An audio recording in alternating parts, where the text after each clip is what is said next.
다 같이 사도신경으로 우리의 신앙을 하나님께 고백하겠습니다. 나는 전능하신 아버지 하나님, 천지의 창조주를 믿습니다. 나는 그의 유일하신 아들, 우리 주 예수 그리스도를 믿습니다. 그는 성령으로 잉태되어 동정녀 마리아에게서 나시고 본디오 빌라도에게 고난을 받아 십자가에 못 박혀 죽으시고 장사된 지 사흘 만에 죽은 자 가운데서 다시 살아나셨으며 하늘에 오르시어 전능하신 아버지 하나님 우편에 앉아 계시다가 거기로부터 살아있는 자와 죽은 자를 심판하러 오십니다. 나는 성령을 믿으며 거룩한 공교회와 성도의 교제와 죄를 용서받는 것과 몸의 부활과 영생을 믿습니다. 아멘. 찬송가 499장 흑암에 사는 백성들을 보라. 다 같이 찬송하겠습니다.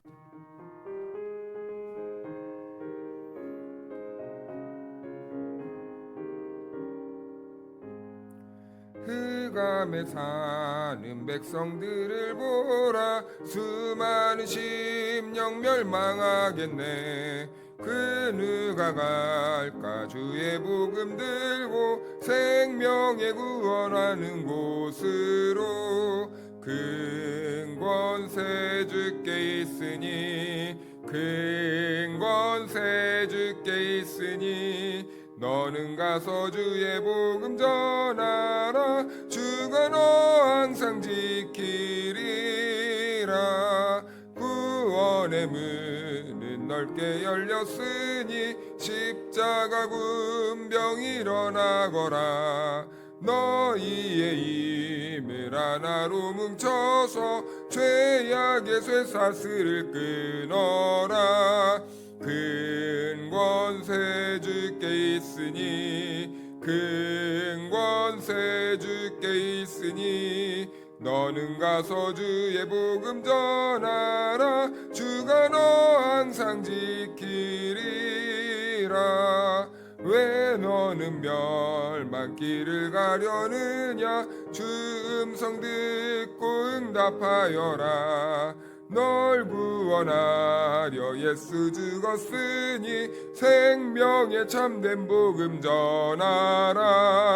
큰 권세 주께 있으니 큰 권세 주께 있으니 너는 가서 주의 복음 전하라. 주가 너 항상 지키리라. 온 천하 만민 승리의 그날에 영광과 찬송 주께 드리네. 속죄함 입어 구원 받았으니 기쁘게 할렐루야 부르세. 큰 권세 주께 있으니 큰 권세 주께 있으니 너는 가서 주의 복음 전하라. 주가 너 항상 지키리라. 오늘 우리들에게 주신 하나님의 말씀은 마태복음 2장 19절에서 23절 말씀입니다. 헤롯이 죽은 후에 주의 사자가 애굽에서 요셉에게 현몽하여 이르되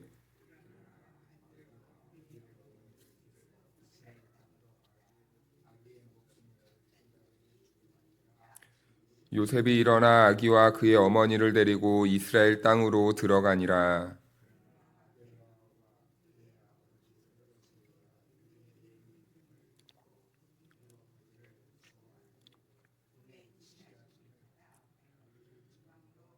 함께 읽겠습니다. 나사렛이란 동네에 가서 사니 이는 선지자로 하신 말씀에 나사렛 사람이라 칭함이라 하심을 이루려 함이러라. 아멘.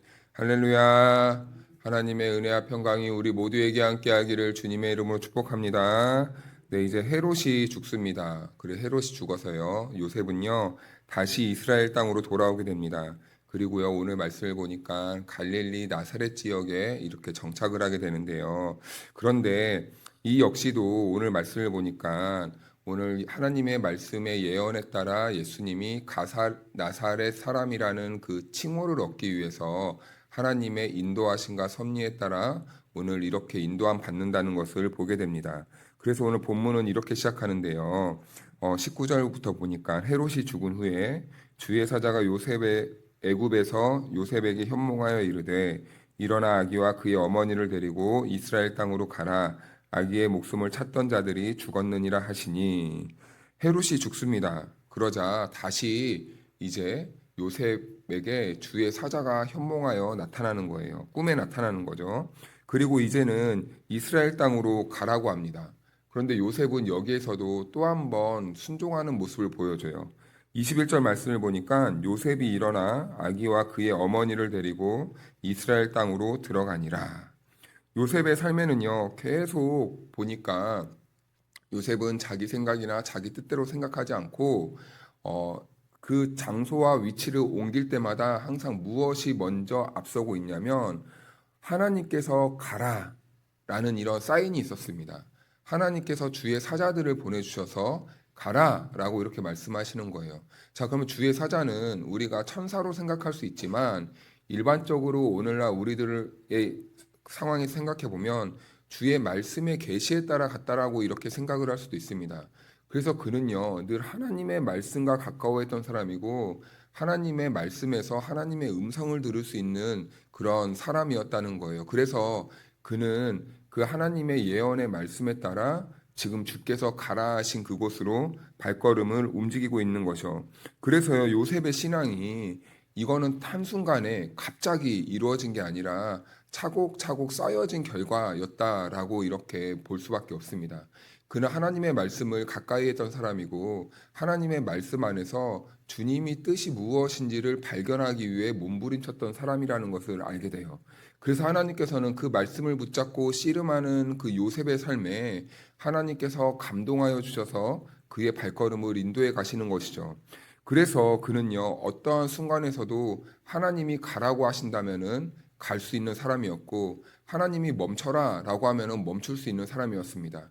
그런데 우리가 요셉이 걸어갔던 그 발자취들을 보니까 요셉이 그렇다고 용기 있게 즐겁게 했던 것만은 아니었습니다. 때로는 두렵기도 했고 때로는 떨리기도 했고 때로는 불안하기도 했고 때로는 의심할 때도 있었습니다. 그럼에도 불구하고 요셉은요, 끝까지 하나님의 말씀에 자기의 생각보다, 자기의 감정보다, 그리고 자기의 상황보다, 자기의 어떤 조건이나 환경을 따지지 않고 결국에는 하나님의 말씀 안에서 하나님의 말씀 붙잡고 하나님의 말씀이 가라 하신 그곳으로 가기 위해 승리하는 삶을 살 수 있었다라는 거죠. 그래서 성도의 삶이 이래야 된다는 겁니다. 우리의 길에요, 언제든지 한눈에 다 보이는 것은 아니에요. 우리가 걸어가야 될 길이 때로는 보이지 않는 그 안개가 짙은 곳일 수도 있고, 그리고 높은 산이 우리 앞을 가로막을 때도 있고, 그리고 우리가 가는 길이 꼭 평탄한 길이 아니라 구불구불한 길일 수도 있고, 또 우리가 가는 길이 꽃길이 아니라 정말 이 비단길 같은 길이 아니라 정말 돌짝밭과 같은 그 험난한 그러한 길일 수도 있습니다. 그럼에도 불구하고 우리 성도들은 어떻게 살아야 되는가? 그러한 환경 속에 있을지라도 우리는 요셉과 같이 하나님의 말씀에 붙들려서 하나님의 말씀의 그 길을 따라가야 되는 그런 삶으로 나아가야 된다는 것이죠. 이것이 바로 이렇게 한 걸음 한 걸음 걸어가는 삶이 바로 성도의 삶이요, 그리고 믿음의 삶이라는 것입니다. 그래서 요셉은요, 이렇게 이스라엘 땅으로 주의 사자가 가라 하는 그 말씀에 따라 옵니다. 그런데 거기에서 새로운 소식을 듣게 되거든요.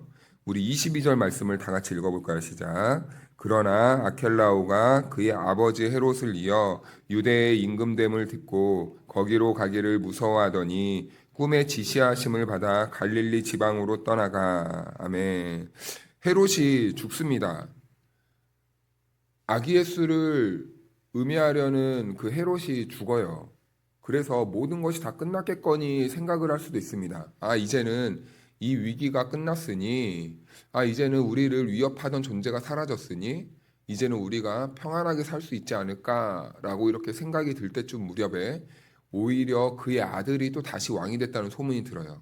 아킬레오가 왕이 됩니다. 그런데 이 아킬레오 역시 그의 아버지 헤롯과 같이 매우 폭군의 한 명이었어요. 그래서 요셉은요, 아켈레오가 왕이 되었다는 소식을 듣고 두려워합니다. 두려워해요. 그러자 그런 두려움 가운데 하나님께서 요셉의 그 마음을 잘 아시고 다시 꿈에 나타나서 말씀해 주는 거예요. 그래서 요셉은요, 갈릴리 지방으로 떠나서 이제 그 하나님의 말씀에 따라서 나사렛이라는 동네까지로 오게 됩니다. 사람이 보기에는요, 참 이렇게 힘들게 돌아다닐 필요가 있을까?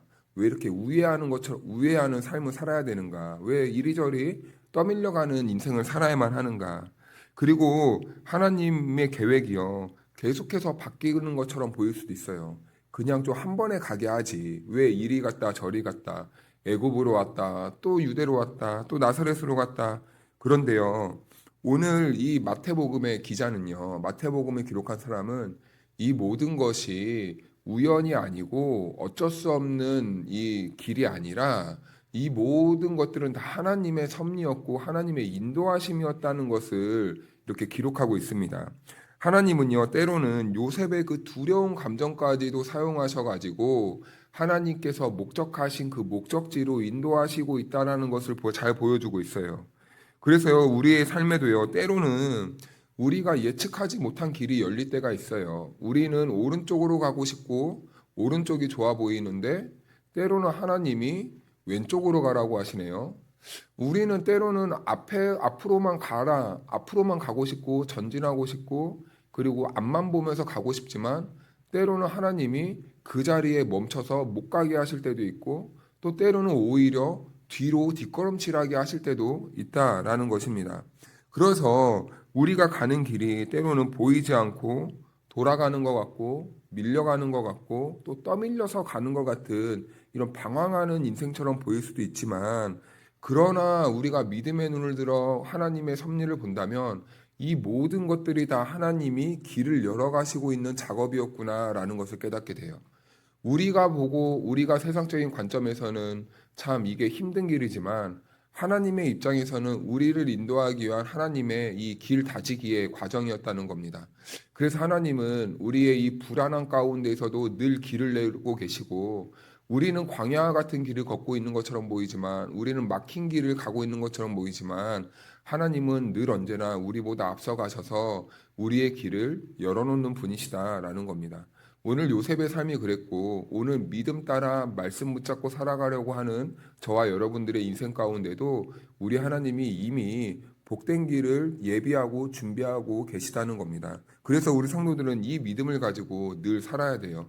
그래야 우리는 불안해하지 않을 수 있고, 그래야 우리는 신실한 하나님과 함께 하루하루 동행하는 삶을 살 수 있는 겁니다. 그런데 항상 사단은요, 이 길에 대한 의심을 불러일으켜요. 이 길이 맞는가? 왜 나의 삶은 이럴 수밖에 없지? 왜 나는 다른 사람들과 비교했을 때 이렇게 안 좋은 길을 가야만 하는 거지? 하나님은 나를 잘못된 길로 인도하시는 건가? 이 하나님의 인도하심과 섭리 자체를 흔들고 의심하게 하는 것이 바로 사단이 우리들에게 심어주는 그런 잘못된 음성이라는 것이죠. 그래서 우리는 오늘 말씀을 통해 이러한 하나님의 인도하심 속에 우리는 자유로워져야 됩니다. 우리는 의심하는 사람들이 아니에요. 우리는 믿음으로 확신을 가지고 우리는 걸어가야 되는 사람들입니다. 사랑하는 여러분, 우리 안에 우리를 정죄하고 우리를 항상 의심하게 만드는 그 음성을 듣지 마시고 살아계신 하나님의 말씀만 따라갈 수 있기를 축복합니다. 그래서 마태는요, 예수님이 나사렛 사람이라 나사렛에 살아야만 하는 이유를 설명해요. 23절을 같이 읽어볼까요? 시작. 나사렛이란 동네에 가서 사니 이는 선지자로 하신 말씀에 나사렛 사람이라 칭하리라 하심을 이루려 함이러라. 아멘. 오늘 보니까 예수님이 가신 그 길은 그냥 우연히가 아니라 하나님이 그곳으로 인도하여만 하셨어요. 왜냐하면 그 나사렛이란 지역에 사심으로써 나사렛 사람이란 그 칭호를 얻게 하기 위해서 우리 하나님은 예수님을 그렇게 인도해 가셨다라는 겁니다. 그래서 오늘 어떻게 말씀하냐면 나사렛이란 동네에 가서 사니 이는 선지자로 하신 말씀에 라는 거예요. 선지자들이 이미 예수님의 이런 행로를 예언하고 있었다는 겁니다. 그런데 여기에서 한 가지 문제가 생기더라고요. 성경을 연구하는 사람들의 이 말씀이 누구 선지자의 말씀이냐라고 이렇게 찾아보았는데 아무리 발견하고 찾아보려고 해도 이 말씀이 선지자 딱 어떠한, 예를 들면 예레미야면 예레미야, 호세아면 호세아, 뭐 요나면 요나, 이사야면 이사야, 어떤 선지자가 딱 이렇게 예언의 말씀을 기록해 놓은 것이 아니라는 거예요. 그래서 이 말을 어떻게 이해해야 되나라고 이렇게 생각을 하다가 성령님이 주시는 지혜로, 이것은 꼭 누구 하나만이 이 예수님의 이 발걸음을 이렇게 예언한 게 아니라 성경 전체가 이미 이렇게 예언하고 있었구나. 성경 전체가. 자, 그렇다면 이 나사렛이라는 무엇인가? 나사렛은 어떠한 것이냐면, 이 구약의 여러 선지자들은 메시아가 영광스럽고 화려한 모습이 아니라 오히려 낮고 멸시받는 모습으로 오실 것을 말해왔다라는 겁니다. 그래서요, 나사렛은 그 당시 사람들에게 어떤 인식이 있었냐면요, 별 볼 일 없는 도시, 별 볼 일 없는 지역, 가난한 사람들이 사는 지역, 낙후된 지역, 거기에는 개천에서 용난다는 말도 통하지 않는 그 지역, 완전히 빈민가, 판자촌과 같은 그런 허름하고 어두침침하고 절망만 있고 사망만 있고, 사람이 오늘 같이 생활하던 사람도 내일 갑자기 죽어도 이상하지 않는 그러한 곳, 죽음이 도사리고 있는 그 장소가 바로 나사렛이었다는 거예요. 그래서요, 우리 좀 번거롭지만 요한복음 한번 가볼까요? 요한복음 1장 조금만 뒤로 넘기면 나다니엘이 이런 말을 합니다. 요한복음 1장 46절 말씀입니다.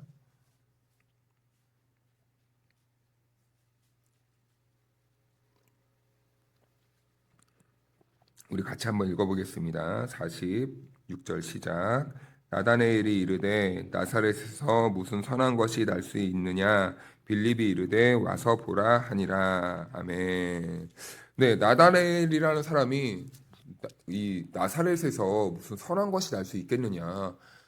말도 안 되는 소리 하지 마. 나사렛이 어떤 동네인지 알잖아. 거기가 어떤 동네인 줄 알잖아. 거기서 어떻게 메시아가 난다는 말이야. 무슨 말도 안 되는 소리를 하고 있어. 이렇게 지금 말을 하는 거예요. 이게 이 당시에 보편적인 그 이스라엘 사람들의 세계관이었다는 겁니다. 나사렛 지역 출신들은요, 아무리 성공을 해도 이렇게 메시아가 될 수 없는 거예요.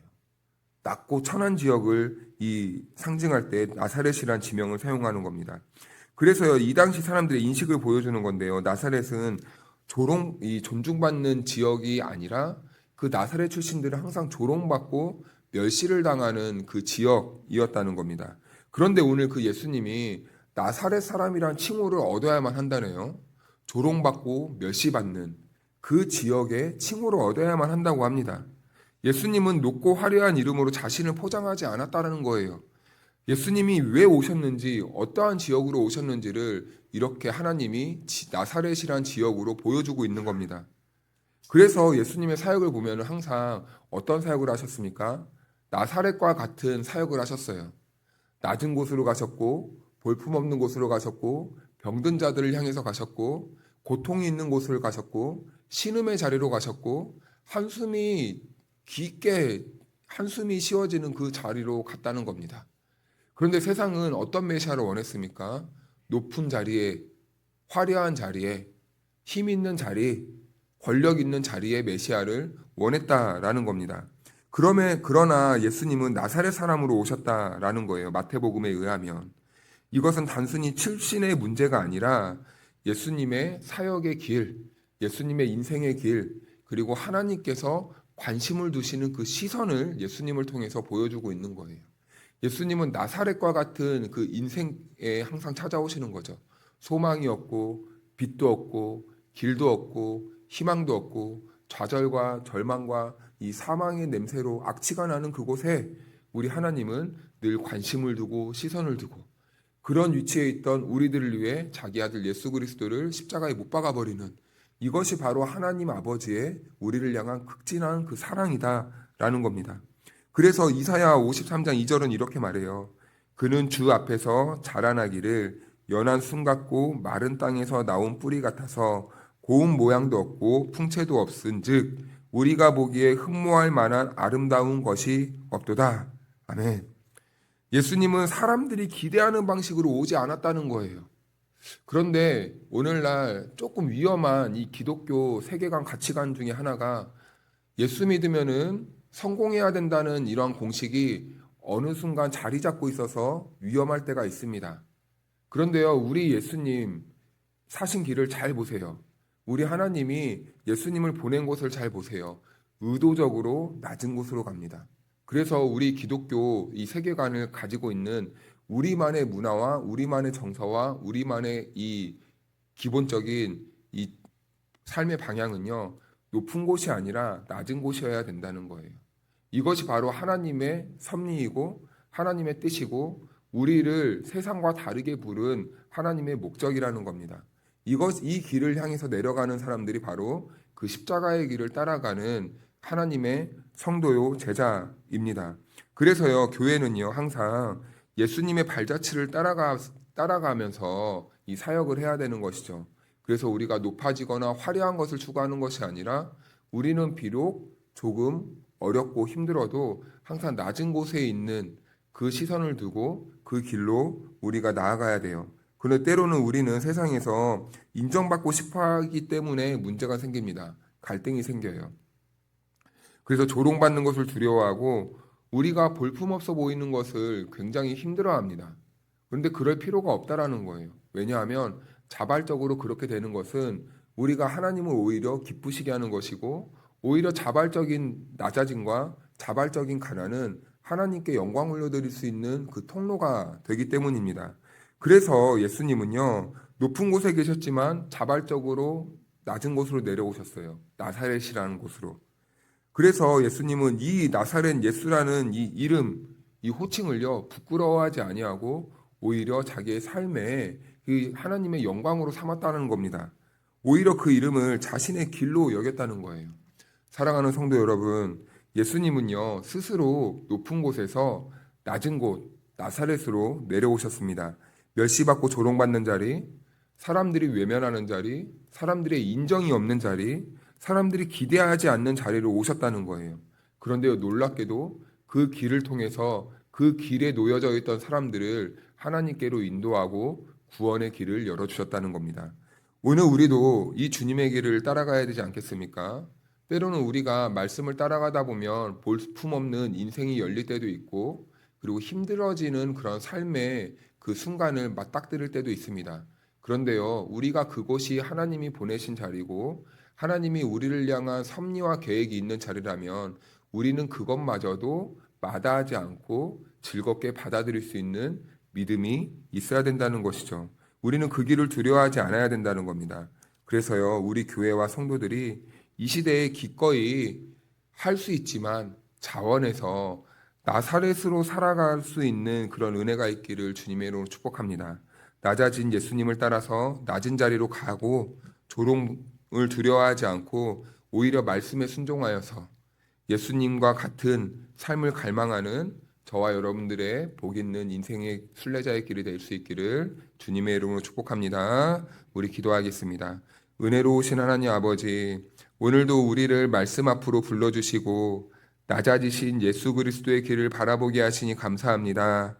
사람의 영광이 아니라 하나님의 뜻을 따라 걸어가신 주님을 통해 우리가 어떤 길을 걸어가야 하는지도 가르쳐 주시니 감사합니다. 하나님, 우리의 마음에도 예수님처럼 말씀을 따라 순종하는 것을 가장 귀한 삶으로 여기게 하여 주옵소서.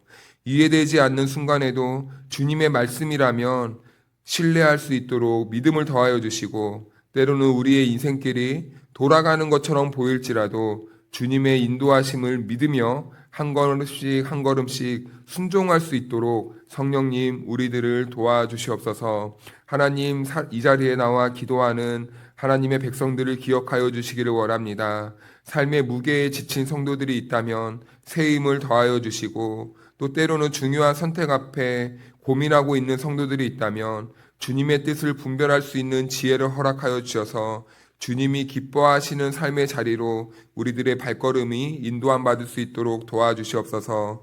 하나님 병상에서 회복을 기다리는 성도들이 있습니까? 하나님 이 시간 만져주시고 치유의 은혜를 베풀어 주셔서 건강함을 회복할 수 있도록 도와주시옵시고 성도들의 각 가정마다 화평과 사랑이 넘치는 은혜로운 우리 성도들이 될 수 있도록 인도하여 주시옵소서. 자녀들을 위해 기도하는 부모들이 있다면 그 간절한 간구를 들어주시고 외로운 마음에 위로를 구하고 낙심한 심령에게는 다시 일어날 수 있는 소망으로 채워 주시옵소서.